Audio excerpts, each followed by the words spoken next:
Hello, beautiful people. How are you? As always, how are you surfing the waves? I actually had this really beautiful feeling that the energy frequency really shifted this weekend, and I just felt much more like uplifted and heart-centered. I had just the desire to really be in meditation and to be really inwards, and it felt very calm and very peaceful. And so I just wanted to share that because I think as we're oscillating often between this feeling of like expansion and bliss to the contraction and despair of what's going on our planet, it's really important to note the times that feel beautiful and blissful. So I just wanted to share that. It's just that that energy is here too.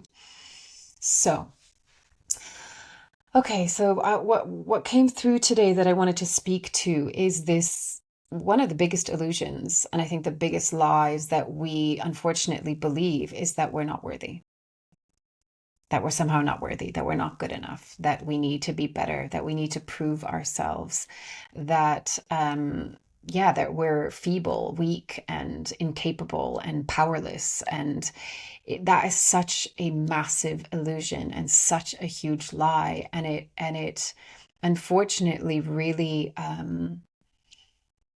affects and taints the our lives. So what I want to talk about today is just really melting that illusion away. Like, just stop believing in it.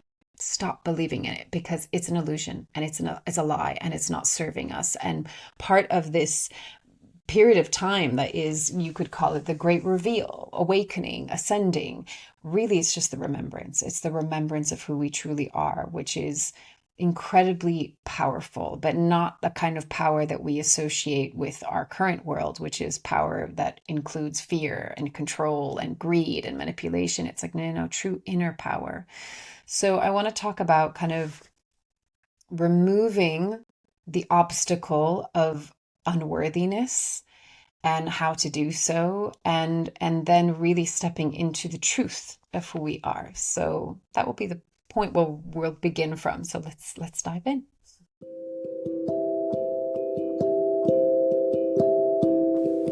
This is Corinne Bloom, and you're listening to Raw Conversations.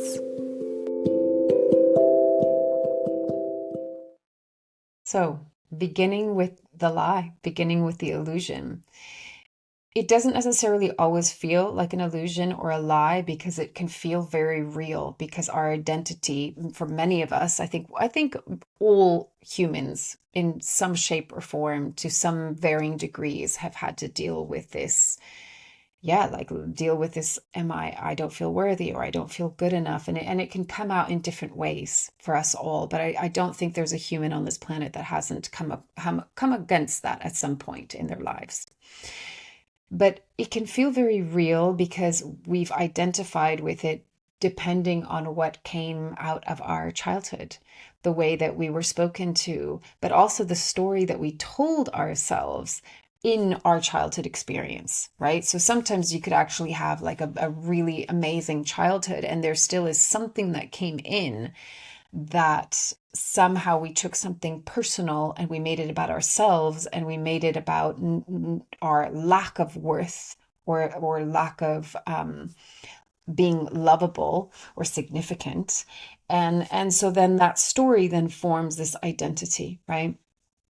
But we also live in a culture, in a society that likes to really pump that into us of like, you're not good enough. So do this more, achieve more, buy more, do, all of this stuff that brings us into this external space rather than the inner peace of knowing that who you are is good enough. Like inherently, innately is good enough. So what comes up is, this is going to be a funny analogy, but I think it's really useful. I've been watching with my daughter the Kung Fu Panda films. And at one point, the panda, who's like, prophecy says he's like the chosen dragon warrior, right? That's going to defeat all evil. And, he's this big, pudgy panda that's kind of a little bit uncoordinated and is not like a kung fu fighter. And he's trying really, really hard. And the point is to try to get himself to a place where he then can receive this scroll that has been highly protected, and it's meant to have the answer that gives you the most power, like the most power on the planet, obviously used for good, right? But there's going to be some scripture in there that's going to reveal the big secret of like what is going to make you the most powerful being. And he finally gets it and he opens it up and there's nothing. It's empty. And he's like, what? Like, why is it empty? How is it empty? And even like the master is like, what? How is it empty? Like, what is the answer? And so he kind of lets go of it. But then through his journey, he somehow comes back to it. And when he opens it up again, because he has this aha moment because of what someone had said to him, because someone just said, be you. And when he looked at the scroll again and it was empty, he recognized that what he saw was a reflection of himself. And in the reflection of himself, he recognized this just beautiful truth of be you. When you are you, you are the most powerful that you can be. The most potent thing you can do is to be authentically you. And then not to just be you, but to believe in you. And once he did that and he saw himself and he recognized all I have to do is be me and believe in myself, that's when like, boom, his powers came on, right? And the evil guy, he was trying to get the scroll. And when he got the scroll, he looks at it and he's like, what? There's nothing here. Because he couldn't see himself and he couldn't accept himself and he didn't believe in himself, right? He was coming from that place of I'm not good enough and I need to prove and I need to be the strongest and I need to be the mightiest and I need to control everyone and everything. And that's all an illusion, right? That's based off of I'm not good enough and I'm not worthy as I am, whereas this clumsy panda that's not good at kung fu at all, his belief in himself and him seeing himself was what ignited his superpowers. So it's a beautiful analogy. It's a beautiful metaphor for our own process. So this lie, I'm going to call it that because it's not based on any kind of truth whatsoever, that we're not worthy and that we're not good enough. We simply have to stop believing it. That's it. Like we simply have to stop believing it. Now, the challenge of it is because we've been so habituated to believe it. And not only have we been habituated, but it's been integrated into our identity. And so, what are some of the ways in which we can start to melt away the story and the illusion and the lie of I'm not worthy? Now, I just want to point something out first. It can feel very real because going back to that childhood moment and however you identified whatever you believed, the story that you told yourself, you came into the I am of that. I am unworthy. I am not good enough. And then, of course, society, whether it's obvious or subliminal, is constantly regurgitating that as well. So, firstly, it's just to have compassion for that part that really believes it to be so true. Like it really believes, no, but you're not worthy and you're not good enough because look at your life. It will find all the reasons. And I don't know who it was that said this. Basically, you will always find evidence for what you're looking for. If you want to find evidence for the ways in which you're not good enough and you're not worthy, you will find it because your mind will look for it. It's a processing system. It will find the data for it. But if you believe that you are worthy and good enough, you will also find the confirmation of that as well. But it all comes down to our lens and our perspective, which are very much influenced by our beliefs. But I was thinking about like, okay, what is the way to kind of melt away and almost rub out that illusion of not being worthy? So it's easy to say, okay, I'm not going to believe in it anymore, right? But our habit will mean that we continue to show up in our behavior in a way that will continue to reinforce that belief and that perspective. So a word that came up this morning, I go and online, there's a small group led by a wonderful man called Christopher Sell, and he leads these beautiful meditations. And one of the words that came out of the conversation afterwards was kindness, kind, like being really kind to ourselves. And he said he likes the word kind because part of that word is kin. And so what do we think of? Like kin is, next of kin. Who is the closest person to us? And actually we are the closest person to us, right? Who that is familial, that is family, that is close to us. Kin is part of the word kind. And then what came up for me after he said that was like, oh, and then the word Kinder. Kinder in German is child. And to be a child is to be in that state of kindness and love and curiosity and openness. And it's so authentic and it's so genuine and it's so connected to source. And so there's all of these beautiful qualities that come out of the word kind. Kind, kin, kinder. And then he was saying kindergarten, and it's like this beautiful, there's this beautiful image and feeling that arises out of that. So a way to melt away something. We don't learn by heavy, strict discipline that says, don't do this. Like one of the things that I want to point out is some people will say, well, if I'm just loving and accepting of all parts of myself or all people, then I don't feel okay with that because it's almost like we're condoning bad behavior, we're condoning evil on the planet, which surely does exist. But what we need to kind of expand into and differentiate from that vast perspective is the remembrance of who you are as a soul. The essence of who you are is always worthy. It's always worthy. Can our behavior be evolved? Absolutely. Absolutely, it can be evolved.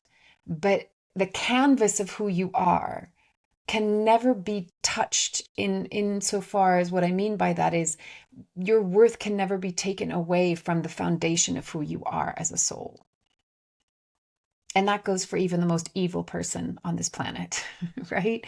That essence cannot be destroyed. It cannot be tarnished in that way.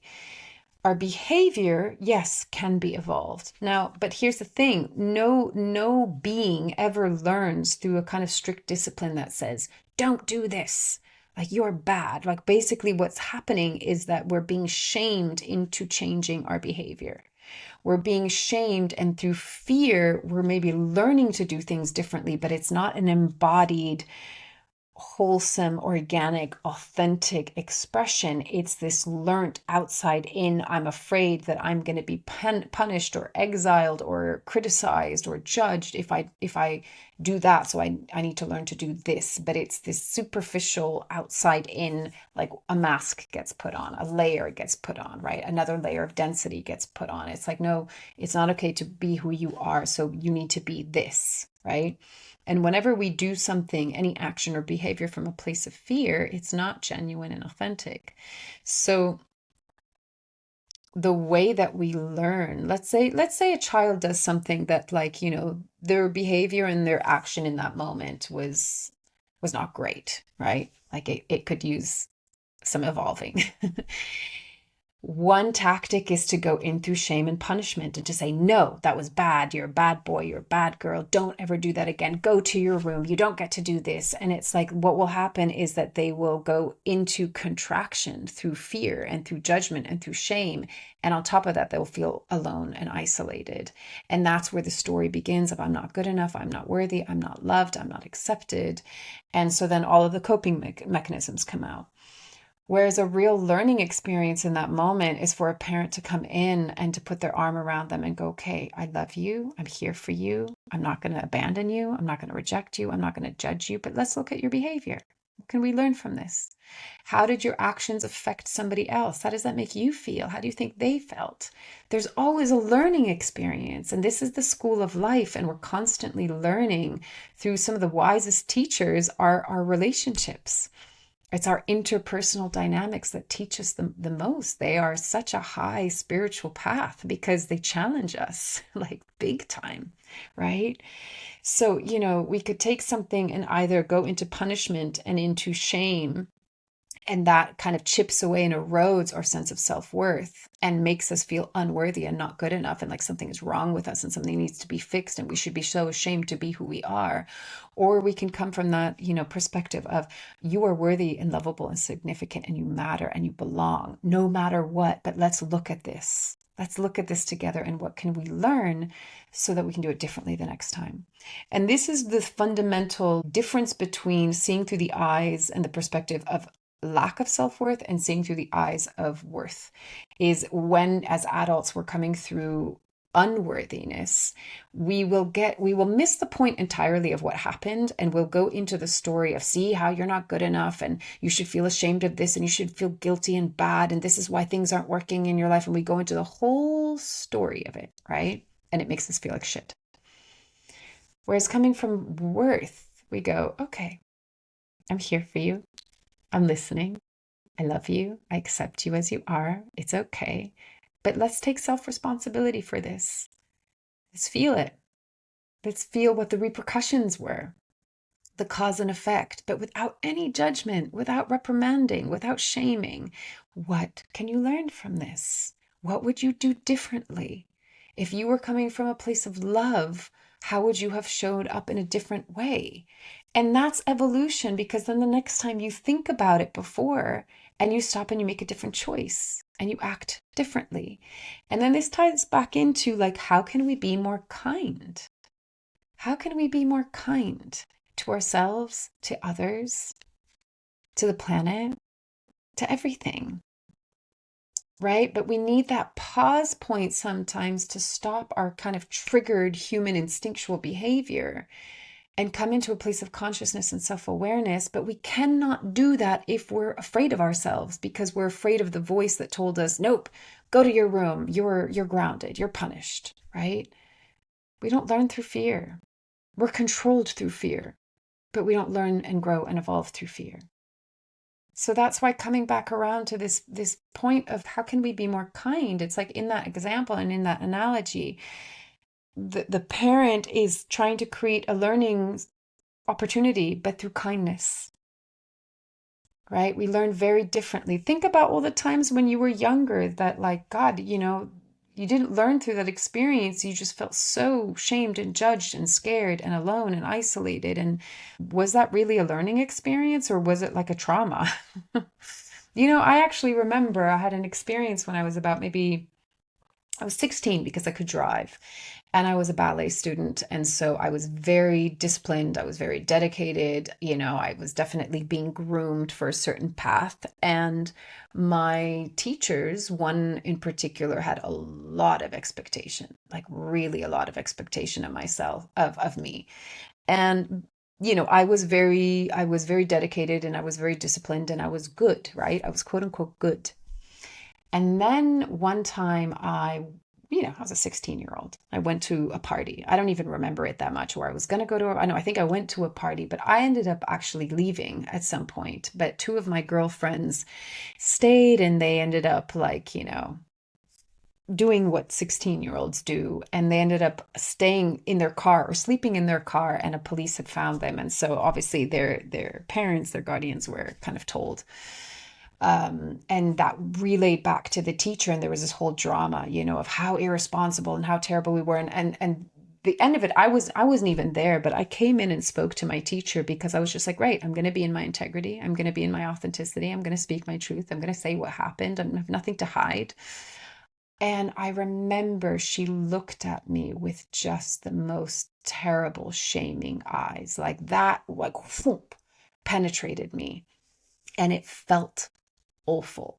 And it felt particularly awful because, firstly, I wasn't even part of the thing that happened that got the girls in trouble. I was coming in of my own accord and just taking self-responsibility. And it was so awful to have, like, a teacher that believed in me so much that all of a sudden was so disappointed, like so disappointed. And it's like, for bloody sake, I was a 16-year-old girl that just went to a party, and I didn't even do the drugs. I didn't even do all of that stuff. But the look of disappointment, I never learned anything from that experience. I just felt the sting of being shamed. Like, it was terrible. But what I also remember is that when my mom came to pick me up, or like she had been a part of the meeting, and then after, she sat with me and she was kind. She was kind. She was understanding. She didn't berate me. She didn't shame me. I don't even think she punished or, whatever, whatever you do, like I don't remember that, at least. And I remember that. I was like, oh, my nervous system gets to just relax. It's okay. There isn't something like fundamentally wrong with me. But I'll tell you, from that point forward, I never trusted my teacher again. Never trusted her again. So we don't learn through being shamed. That doesn't teach us anything. We learn through kindness. And it's a choice to be kind. And right now, given the state of the world that we're in, it's a discipline and a skill and a practice to be kind, because it's very easy to go into, we've kind of come into such a devolved version of ourselves that has become so divisional and therefore judgmental that it takes a lot more effort to choose kindness. But then once you choose kindness, it gives you so much energy and it feels so much better that it becomes so much easier. It's so much easier than being judgmental and opinionative and righteous and all of these things. So I've kind of gone off on a story and a tangent, and I want to bring it back to I'm being reminded of a word that I need to speak about, and that is authenticity. Authenticity next to love, with love, is one of the most potent frequencies. And I've spoken about this in the past. It's not new information. But it's so potent because for me, authenticity is just the truth of who you are. And it's in full acceptance of all of who you are. Authenticity can stand and be real and raw and vulnerable and naked and say, this is who I am. It's the I am that I am. It's the isness. There's no lies. There's no illusion. There's nothing fake or false about it. But authenticity is so incredibly powerful, not the power that we know in this realm that is dominated and catalyzed through greed and control. It's the power of being in the entirety of who you are, with nothing to hide, with integrity. And from that place, there's only love. And from that place, there is only kindness. So authenticity is a really important piece as well, to remember that when you are authentically you come into that place of who I am, whatever I'm experiencing, feeling, or thinking is okay. Because from a higher soul level, none of this matters. Like, it doesn't matter from the perspective of you're going to cross to the other side and you're still going to be loved. So it's not like, oh my God, if I do this, I'm going to go to hell forever, No, you can review and you can learn from it and you can evolve. But remember, go back to that loving parent that says, I love you no matter what. No matter what you do, I will love you and I will accept you. Yes, can we work on the behavior? Sure. Can we learn from this? Sure. Can we evolve through that learning? Sure. Great. Yay. But I will always love and accept you as you are. And that's what Source feels with us. And that's what we need to remember to do for ourselves. So to remove this illusion and this lie of lack of self-worth, of unworthiness, to stop believing that lie, you have to be kind to yourself and believe in yourself and open up that scroll and see the reflection of who you are and go, the most powerful thing that I can do is to be who I am, and to be kind to that I am, and to be loving towards that I am. Because in this time of remembrance, that's what we're coming to. There's nothing out here that we need to seek for. Everything is in here. I think that was what was so beautiful about this weekend. It was just like going into this beautiful internal heart space. And in that, there was so much like fulfillment and peace and calm and acceptance and surrender and openness and excitement. And it was like, oh yeah, this is the fifth dimensional field of heart, of love, of kindness, of being. We don't need to prove anymore. We don't need to do anymore. We don't need to seek anymore. Just come back home to heart. But the only obstacles and barriers that are going to be in the way are your own judgment and criticism of yourself. And that's going to induce fear. And fear is the only thing that can, it can't imprison the soul, but it can give the illusion that the soul is imprisoned, that the soul is untouchable. It's infinite and immortal and untouchable. So the invitation today is, how kind can you be with yourself, towards yourself? Stop believing the lie that you're unworthy. You are worthy and good enough as you are. It's your birthright, not just of your human self, but of your soul self. But to embody that and to come into the truth of who you are and the acceptance of who you are and the authenticity of who you are and really be in your true power and potential and get like your kung fu freaking powers going. Be kind to yourself. Be loving to yourself. So that's the simple invitation for this week, is just recognize all the moments where you can be more kind, more loving and accepting. And if you do something where you're like, oh, I could work on that behavior, okay, you sit with yourself like the loving, kind, patient, compassionate parent that you would like to embody. And you go, okay, what can we learn from this? How can we do it differently next time from a place of more love, more heart, more kindness? All right, I'll leave it at that. As always, take it or leave it as feels right for you, and loving you from afar. Bye.